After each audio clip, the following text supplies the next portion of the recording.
So today we're diving into a GitHub repository, but it's probably not what you're expecting. This thing reads less like a software project and more like a science fiction thriller. Its name? Aharonov Bohm Cybersecurity. And it kicks off with a question that's pretty fundamental for the age we live in.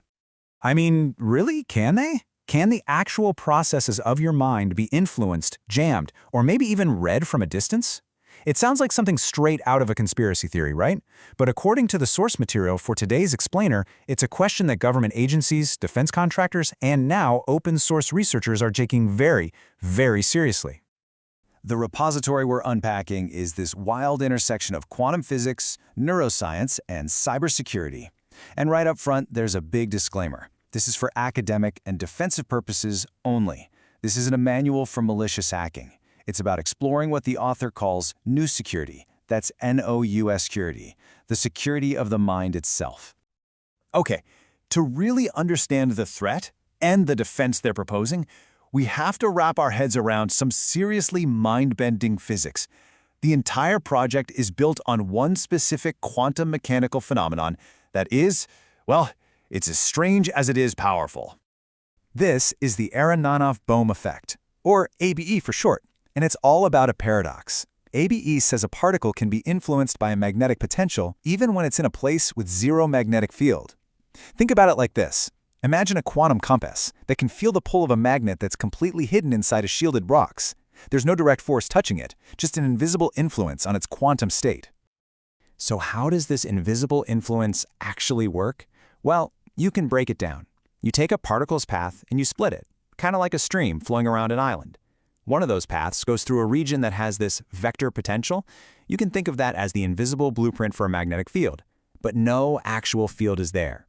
Then, when the two paths merge back together, there's a measurable difference, a phase shift, and that shift is the signature, the proof of that invisible potential. It's like a whisper from a ghost in the machine. You've probably heard of spooky action at a distance when people talk about quantum entanglement.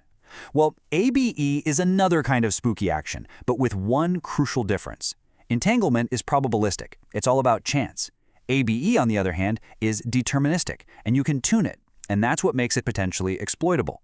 It could be a tool for sending secret signals or creating very targeted interference. So, how does this physics turn into an actual threat? This table from the repository lays it out pretty clearly. An attacker could use ABE for phase manipulation, which could mess with quantum computers or even entrain your brainwaves. They could inject decoherence, basically flooding a sensitive system with noise to either crash it or to impair a person's ability to think. Or, and this is where it gets really weird, they could create covert channels to leak information, or even, as the repository speculates, for mind-to-mind signaling. Now, if all of this still sounds like pure theory, hang on, because this is where the repository takes us down a very deep and surprisingly well-documented rabbit hole. This isn't just a thought experiment. It's a story with a real history that involves spies, global superpowers, and corporate patents. The story seems to kick off back in the 1980s when the Soviet military was researching remote biological effects using AB generators. After the Cold War, the repository says some of those scientists were debriefed by the CIA and then hired by defense contractors like Lockheed Martin. From there, a Lockheed researcher apparently developed concepts like biofusion and thought injection. This all seems to culminate in 2013 when Lockheed Martin got a patent for an AB sensor, which the repository then connects directly to the infamous Havana Syndrome incident a few years later. And this isn't some claim from an obscure online forum. This is a direct quote from page 10 of a United States patent granted to one of the biggest defense contractors on the planet. It states their AB sensor could be so sensitive that, quote, a person's mind may be read without the person realizing it. Just let that sink in for a minute. And what's really fascinating is the context. The patent lists all these plausible, almost boring applications. Things like navigation, testing materials, detecting shielded sources. And then slipped right in there alongside them is this bombshell: reading nerve signals from a human brain. The contrast just makes that claim stand out even more. So, if the threat is real, or at least being actively researched, what's the defense? This is where the GitHub project pivots. It goes from being a history lesson to a practical, open-source guide for a countermeasure you can actually build yourself. The strategy is actually pretty brilliant in its simplicity. If an attacker is trying to lock onto your brain's rhythms with a steady, coherent signal, you fight back with chaos. You generate randomized, accelerating vector potentials to break their lock. The repository uses the perfect analogy. It's like spread spectrum jamming, but for your mind. And the repository gives instructions for 2 different DIY builds to do this.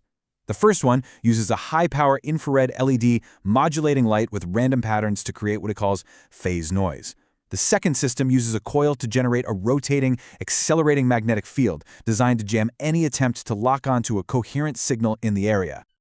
When you look at the parts list, you realize this isn't some unobtainable classified technology. We're talking about an Arduino board, a non-metal embroidery hoop, speaker wire, and some really basic electronic components. This is technology that's accessible to any hobbyist, which is the whole point of making it an open-source project. And the build process seems just as straightforward. You wind a coil, you wire up a simple circuit, you upload the code they provide to the Arduino, and you have a device that's designed to shield an object, or a person, from these theoretical remote influencing waves. It's pretty much the democratization of defense. Okay, so let's zoom out. What are the bigger implications here? This GitHub repository isn't just a cool DIY project, it's a window into a potential future where the human mind itself could become a contested space. And what's really crucial is that the repository notes that this threat isn't just limited to biology. The same principles of phase manipulation could be used to attack our digital infrastructure. These ABO-style attacks could introduce jitter into computer system clocks, disrupt wireless signals, or cause faults in encryption engines. That's a potential threat to everything from your laptop to the entire Internet of Things. But then there's this incredible twist. The repository explores a dual use for this tech. The same randomized field used as a defensive countermeasure might have a therapeutic benefit. It theorizes that for individuals with autism who experience sensory overload, this structured randomness could act like white noise for the senses, helping to calm and filter an overwhelming environment. And for anyone worried about, strapping a magnetic coil to their head, the project provides some important context. The estimated field strength of the DIY device is about 56 microteslas. That's roughly the same as the Earth's natural magnetic field that we all live in every single day. So it's considered a safe level for continuous use. So in the end, we're left with a pretty profound question. Is this GitHub repository a peek into the dawn of neurowarfare, a legitimate threat we need to start defending against? Or is it an elaborate open-source blueprint for paranoia, connecting disparate dots into a conspiracy? The code is there, the patents are real, and the physics is on the books. The rest? Well, the rest is for you to decide.